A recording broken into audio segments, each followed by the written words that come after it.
이제 우리 일상을 더욱 안전하게 만들어주는 입법자들 만나봐야 되겠죠. 오늘의 주인공은 바로 이분입니다.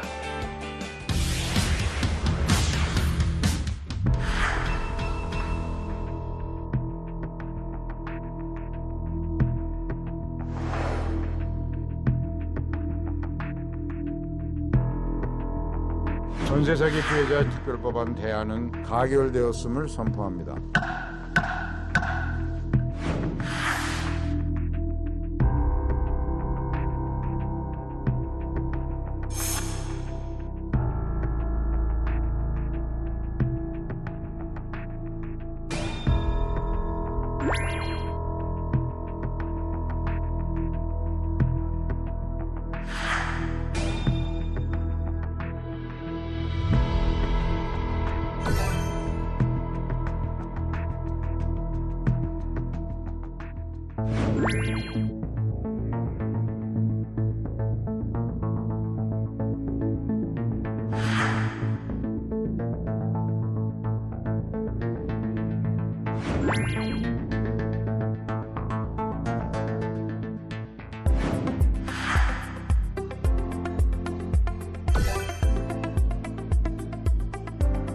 전세사기 피해를 신청을 했다가 거의 한 96%가 증빙을 못하기 때문에 사실은 피해 구제를 못 받고 있는 것이죠. 우리는 주유소, 충전소에서 흡연하면 처벌할 근거 조항이 없다 이거죠. 과태료 50만 원 상향. 그래서 사회적 경각심을 확실하게 좀 울리자.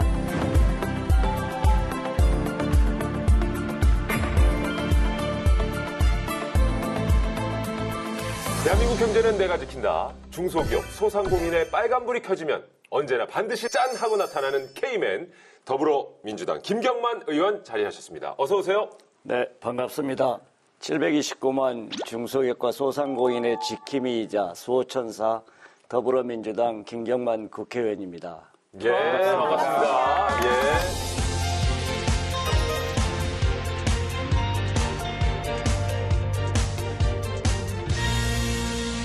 경환 씨 어떻습니까? 이 K맨이라고 하면 떠오르는 이미지들이 많잖아요. 약간 스파이더맨, 네. 헐크, 토르, 아이언맨. 맞아요. 약간 좀 이런 어벤져스 같은 느낌이지 않을까. 그럼요. 네네. 보통 맨자가 붙으면 이제 그 히어로들이 많이 연상이 네. 되거든요. 우리 K맨은 어떠한 특수 능력이 있을까요, 의원님? 저는 뭐 특별한 능력이 있다기보다 늘 국민과 함께하고 국민과 소통하는 그러한 국회의원이 되고자 노력하고 있습니다. 지난 3년 반의 의정활동 기간 동안에 한 160여 번의 간담회나 세미나를 개최했고 법안을 한 100여 건 발의했거든요. 예, 소통하는 능력을 갖고 계신 게 K맨이군요. 근데 이 K맨이라는 별명은 혹시 주변에서 지어준 별명인가요? 글쎄요, 저희 국회에 들어와서 보좌진들이 아마 닉네임을 그렇게 생각을 한 것 같아요. 김경만 의원이시니까 그러니까요. K. K. 맨. 그렇죠. 만. 그런 의미도 있고, 뭐, 네. 우리가 뭐, 한류할 때 뭐, K 그쵸. 스포츠, K 문화, 이렇게 하지 않습니까?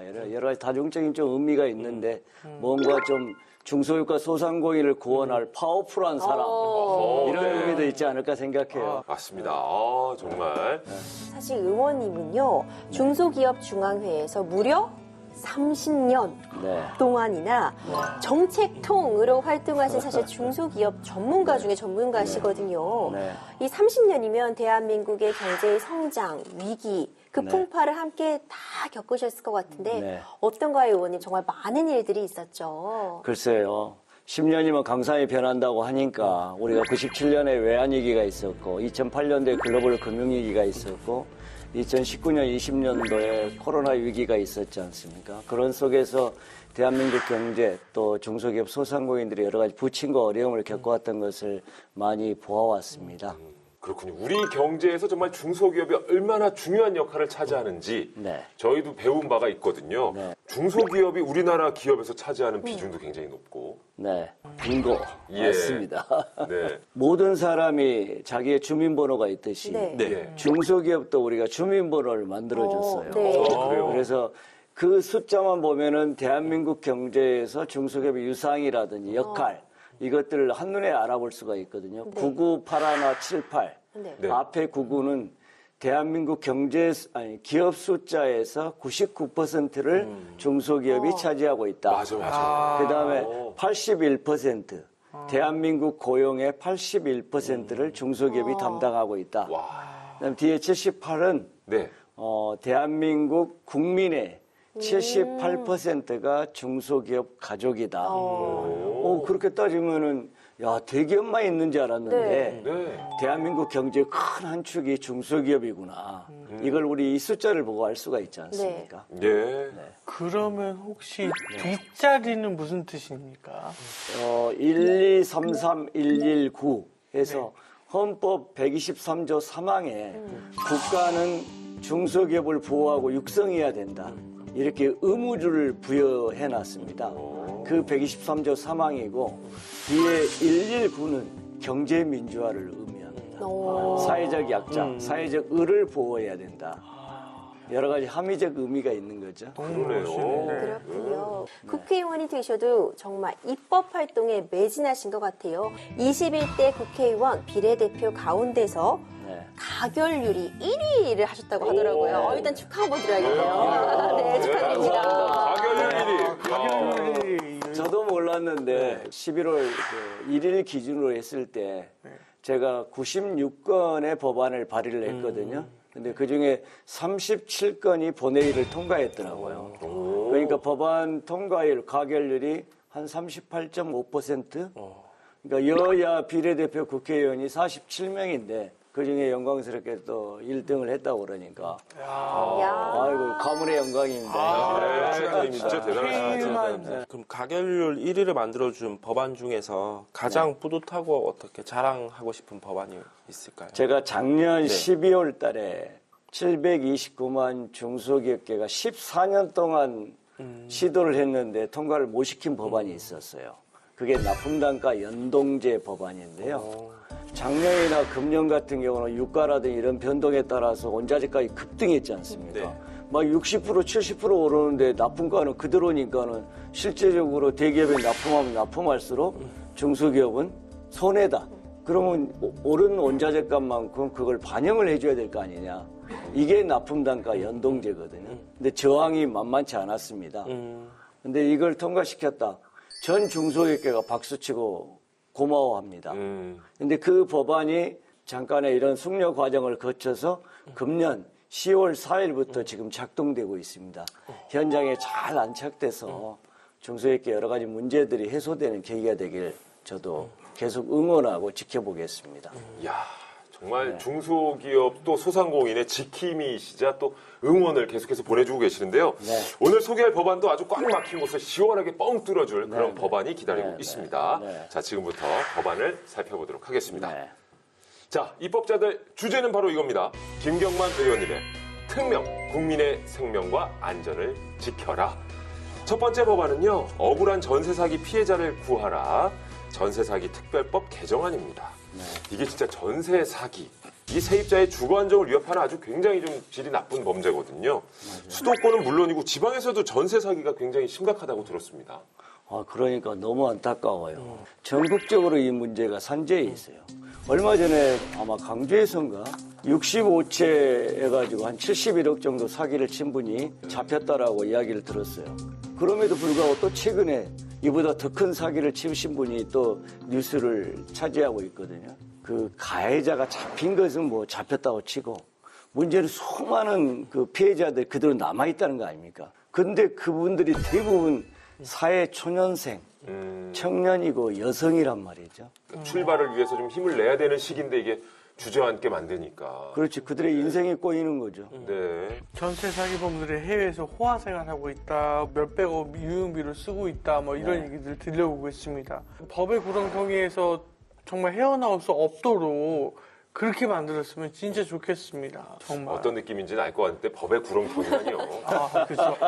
법은 좋은 거니까. 네. 법의 어떤 느낌인지는 테두리라고 보통 알겠어요. 표현하죠. 법의 테두리 안에서 법의 테두리 안에서 처벌받을 맞아. 수 있도록. 그렇죠, 그렇죠. 단단히 좀 격양돼서 그래요, 우리 자연 씨가. 맞아요. 그 분을 우리가 모두 느끼고 있습니다. 진짜 따끔하게 진짜 혼을 내야 이 불행의 악순환이 끝날 것 같은데. 자, 이 전세 사기 특별법이 지난 6월에 이제 시행이 됐습니다. 특별법에 따라서 피해자로 인정을 받으면 국가의 지원을 받을 수 있게 됐는데 자, 이게 시행된 후에 좀 상황이 좀 나아졌나요? 피해자들에게 어떻습니까? 그러니까 이 특별법이 시행이 됐으면 이후의 상황이 좋아져야 되는데 전세 사기 피해는 계속되고 있단 말이죠. 그리고 피해자들은 계속 늘어나고 있고 법의 뭔가 절차라든 요건 부분이 너무 까다롭기 때문에 우리 피해자분들이 그걸 맞추기가 굉장히 어려운 거 아니겠습니까? 그렇군요. 근데 전세 사기 피해를 당했다. 말 그대로 내 전세금을 못 받으면 그게 피해자가 바로 될 것 같은데 이렇게 인정을 못 받는 이유가 뭘까요? 그게 이제 4가지가 있어요. 전세 사기 특별법에 전세 금액이 보증금이 5억 미만이다. 그리고 내가 전세도 동사무소에 등록을 했고 그다음 확정일자도 받았다. 다수의 피해자가 있거나 피해가 발생할 우려가 있다. 이런 3가지 항목이 있고 제일 이제 어려운 것이 임대인이 임차인한테 고의성으로 그러니까 변제를 안 할 목적으로 그걸 했다는 것을 내가 증빙을 해야 되거든요. 그러니까 내가 피해자인데 피해자가 내가 피해를 받았다는 것을 증빙을 해야 되니까 어떤 경우에는 가해자가 바지 사장이거나 자살한 경우도 있고 잠적한 경우도 있지 않습니까? 어디서 내가 증빙을 하느냐 이거죠. 이게 제일 힘든 문제예요. 네, 맞습니다. 의원님께서 말씀해 주신 것처럼요. 일단 현행법의 테두리 하에서는요. 내가 지금 임대인으로부터 보증금을 돌려받지 못했다고 해서 임대인이 바로 사기로 처벌이 되는 것은 아닙니다. 그래요? 네, 말씀해 주신 요건에 그 정답이 나와 있었는데요. 그러니까 계약 당시 애초에 보증금을 돌려줄 의사가 없었음에도 계약을 체결했다거나 아니면 매매가보다 높게 전세가액을 고의로 설정해서 이걸 우리가 깡통전세다 이런 식으로 얘기를 하잖아요. 일부러 깡통전세를 만들었다거나 이런 부분이 이게 사실 입증이 그렇게 쉽지만은 않습니다. 그러니까 집주인이 뭐 자백을 하지 않는 한 이런 정황들을 가지고 이렇게 고의성을 확인해 볼 수 있다 이렇게 입증하기가 쉽지가 않고요. 근데 이게 입증이 되지 않으면 정말 그냥 실패한 임대사업자, 경제가 어려워져서 사업이 잘 안 돼서 못 돌려주고 있는 그냥 임대사업자로 끝낼 수 있거든요. 그렇기 때문에 이 부분에 대해서 많은 분들이 좀 안타까움을 표시하고 있는 것 같아요. 야, 현 실태를 좀 파악해봐야 될 것 같은데요. 현재까지의 전세 사기 피해 규모가 어느 정도입니까? 네.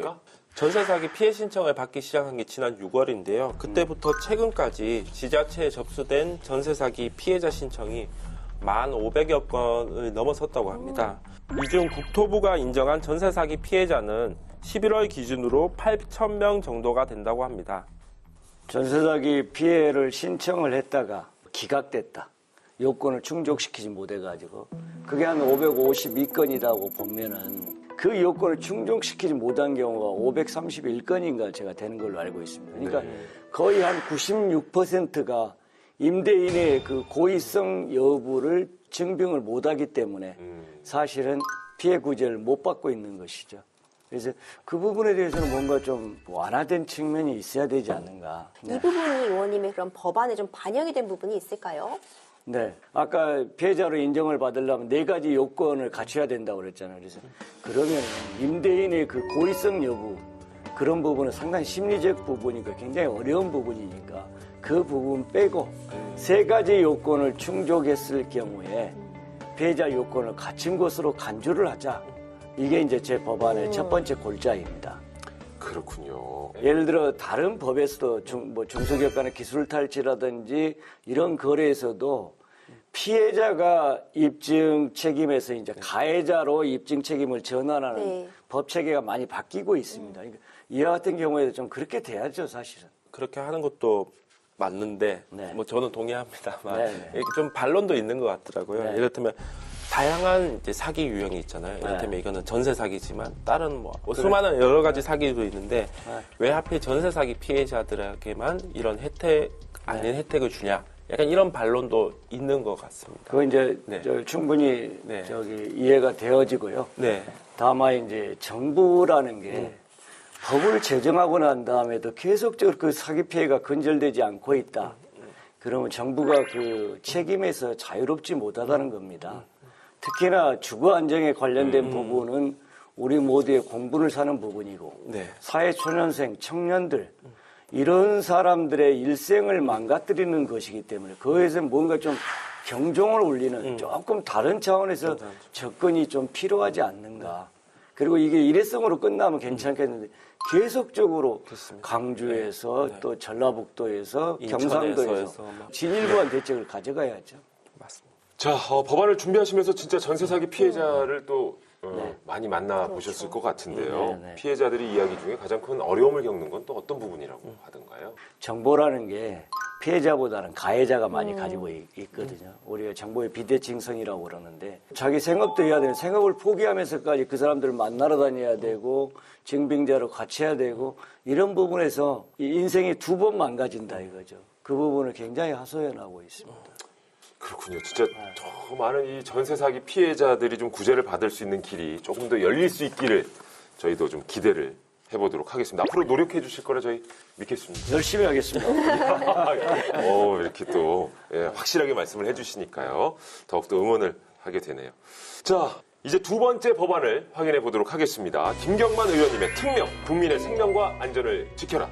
위험천만, 주유소, 충전소에서 흡연이 웬말? 국민건강증진법 개정안입니다.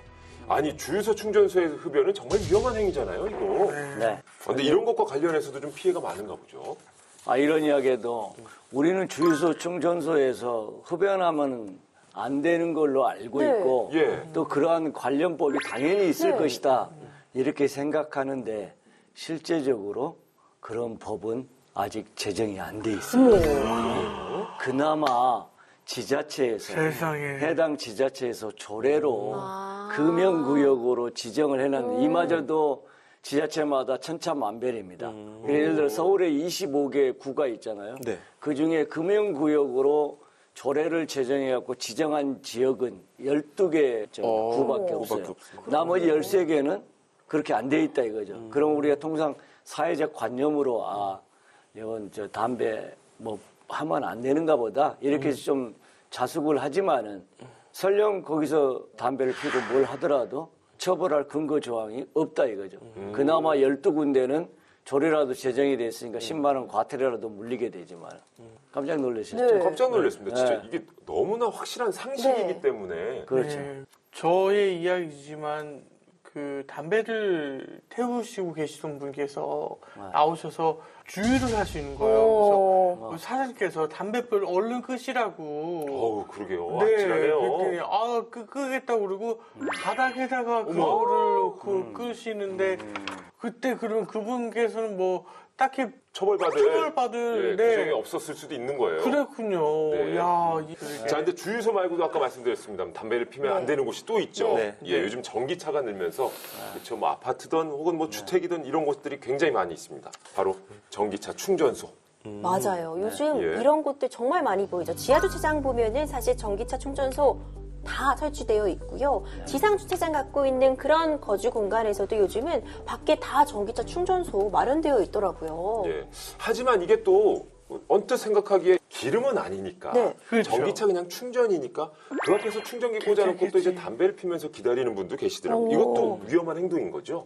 그렇죠. 왜냐하면은 주유소나 LPG에 비해서 전기차나 수소차 충전소는 조금 안전할 것이다. 네. 이런 사람들의 관념이 있지 않습니까? 예. 그리고 최근에 들어왔잖아요. 그러니까 조금 이제 덜 이렇게 위험도를 느낀다.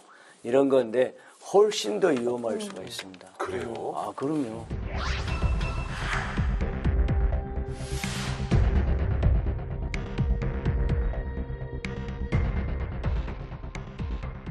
최근에는 셀프 주유소도 들고 맞아요. 있지 않습니까, 그렇지, 의원님? 근데 셀프 주유소에는 사람이 없는 경우들이 많죠. 그래서 그 즉각적인 제재나 이런 게 어렵다고 하더라고요. 네. 문제점이 여기저기 구멍이 있는 것 같습니다. 말 그대로 구멍이 있었네요. 네네네. 진짜 주유소나 충전소에서 화재가 발생하면 이건 진짜 대형 그렇죠. 사고일 텐데. 네. 자, 법안의 핵심 내용을 좀 정리해 주신다면요. 주유소, LPG, 전기차, 수소차, 충전소 여기는 전체 지역을 금연구역으로 지정을 네. 하자. 네. 그다음에 두 번째 과태료. 조례에서 아까 10만 원 과태료가 있다고 그랬잖아요. 네, 네. 이것 가지고는 좀 너무 약하다. 네. 과태료 50만 원 상향. 그래서 사회적 경각심을 확실하게 좀 울리자. 이게 두 가지가 포인트입니다. 그리고 아까 말씀드린 예를 들어 셀프 주유소 네. 이런 부분에 이제 법으로 이게 좀 강제를 하면서 네.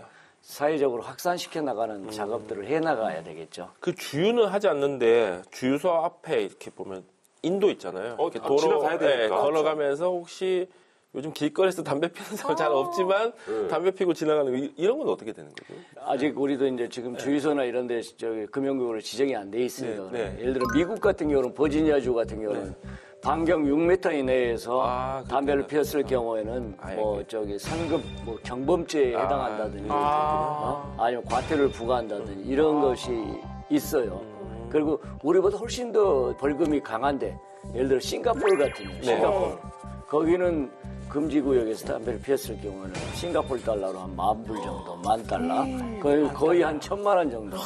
그러니까 싱가포르는 길거리에도 그 담배 공처가 없다는 얘기니까. 껌도 씹으면 안 된다는 그렇죠. 얘기도 하니까. 그렇죠. 대박이네요. 우리도 선진국이니까 그렇게 가야 되지 맞아요. 않겠습니까? 확실히 뭐 주유소, 충전소 여기서 금연을 확실하게 지정을 한다면 아무래도 안전이 한 단계 더 올라갈 수 있겠죠. 그렇죠. 국민의 건강과 생명, 안전 이런 부분도 우리 스스로가 지키고 안전이 좀 성숙된 나라가 선진국 아닙니까? 네.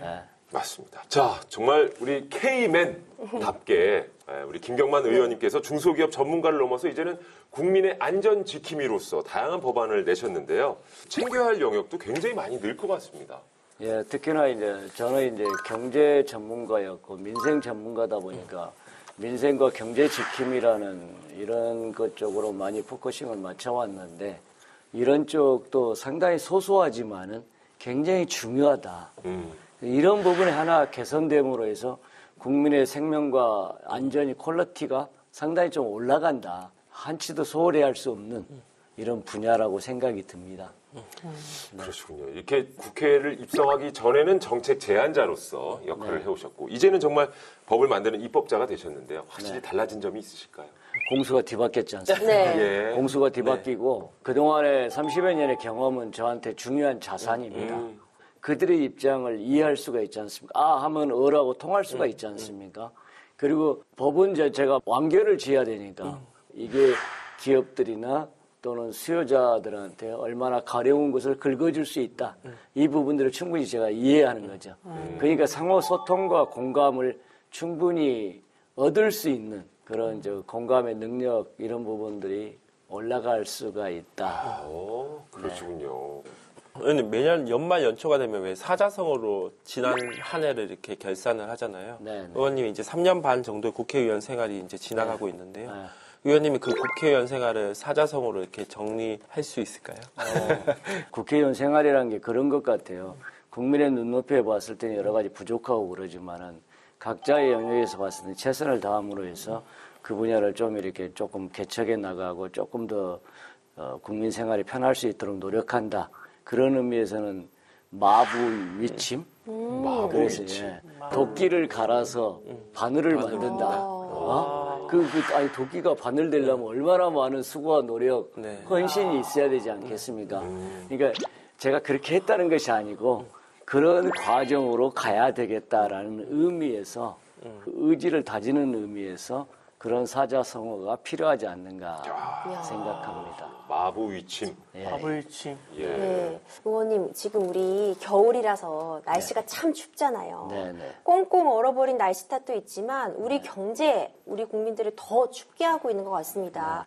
의원님, 앞으로 이런 경제 문제 해결하기 위해서 남은 의정 활동의 목표가 있으시다면 어떤 거 갖고 계실까요? 지금 수출과 내수가 빨간불이고 모든 경제 지표가 빨간불이기 때문에 굉장히 좀 마음이 안타깝고 또 어렵습니다. 특히나 이게 경제가 어려울수록 서민들의 삶, 민생의 삶은 더 후벼판다고 그러지 않습니까? 그 당사자가 중소기업과 소상공인 자영업자분들인데 그러면 이들의 삶을 조금 더 나게 할 수 있는 납품단가 연동제 10월 4일부터 작동이 되고 있는데 이게 제대로 현장에 안착이 될 수 있도록 할 필요가 있고 또 우리의 많은 그 뿌리 산업이 있어요. 주물이나 금형, 열처리. 이런 사람들은 연료비가 연동이 안 되기 때문에 그들에 대해서는 보완 입법을 할 수 있도록 그다음에 소상공인들의 좀 자금 사정이 나아질 수 있도록 관련법을 좀 개정해서 충분한 보증을 좀 공급할 수 있는 거 이런 것들은 또 앞으로도 그래서 이 좀 공정한 좀 기울어진 운동장이 좀 바로 설 수 있도록 하는데 좀 중점을 두고 남은 기간을 최선을 다하겠습니다. 알겠습니다. 저희도 옆에서 항상 응원을 할 텐데요. 네. 재환 씨 어때요? 오늘 의원님과 함께 이렇게 또 입법자들 네. 지켜봤는데 사자성어로 우리 의원님께 드리고 싶은 말씀이 있을까요? 저는 제가 아는 사자성어가 견문발검밖에 없어서 오. 견문발검이요. 네, 그 예. 파리를 보고 검을 든다. 뭐 어떻게 생각하면 모든 게 매사에 최선을 다한다 이럴 수도 있을 것 같습니다. 재환 씨 감사합니다. 네, 감사합니다. 네, 김경만 의원님 감사합니다. 응원의 메시지 전해주신다. 네, 의원님 우리 K맨 네. 사실 중소기업이 바로 서야지 나라 경제가 튼튼해진다. 누구나 알고 있는 얘기인데 사실 어떤 정책적으로 입법적으로 해결하실 때 어떻게 보면은 대기업 위주라던가 더 큰 기업 위주로 흘러갔던 것도 맞는 것 같아요. 맞아요. 역시 의원님께서는 이 네. 30년 중소기업 네. 전문가답게 중소기업이 궁금한 것, 중소기업이 필요한 것을 딱 알아서 탁탁 긁어주고 계신 것 네. 같아서 네. 너무너무 감사한 마음이 들고요. 네. 우리나라 경제 그리고 우리나라 중소기업이 더 튼튼해질 수 있도록 앞으로도 계속 절치부심하셔서 오, 달려주셨으면 합니다. 아이고, 야. 고맙습니다. 저기 배려해 주셔서 감사합니다. 감사합니다. 야, 절치부심 그러니까 나왔고요. 제가 아니 저는 의원님이 그 법안 발의한 게 가결률이 네. 가장 높게 나왔잖아요. 네. 그게 아마 네. 다른 이유가 아니라 아마 또 여야 합의를 이끌어내는 그 과정 속에서 입장이 다르고 정치적으로 치열하게 다투는 국회의원들도 서로 설득할 수 있었던 힘 때문이었던 네. 게 아닌가라는 생각을 합니다. 네. 그러니까 내년 네. 총선에서도 감사합니다. 더 좋은 모습 보여주시고 네, 네. 또 이 협치하면서 네. 가장 중심에는 소상공인, 중소기업을 두면서 의원님대로 가시면 더 좋은 결과 있지 않을까 합니다. 응원 드리겠습니다. 네, 고맙습니다. 예. 네. 자, 그야말로 정말 끈기와 열정으로 이 법안을 끝까지 관철시키는 김경만 의원님, 우리 시청자 여러분께도 마지막 인사 부탁드리겠습니다. 시청자 여러분 반갑습니다. 올 한 해가 어느덧 마무리돼 가고 있습니다. 또 날씨가 추운 만큼 경제 또한 굉장히 어렵습니다. 그러나 우리는 당신이 있기에 행복하고 당신이 있기에 살만한 세상이다라고 이야기합니다. 어렵고 힘든 세상 서로 손을 맞잡고 힘내서 극복해 나가시죠. 감사합니다. 예, 지금까지 K맨 김경만 의원이셨습니다. 감사합니다. 감사합니다. 김경만!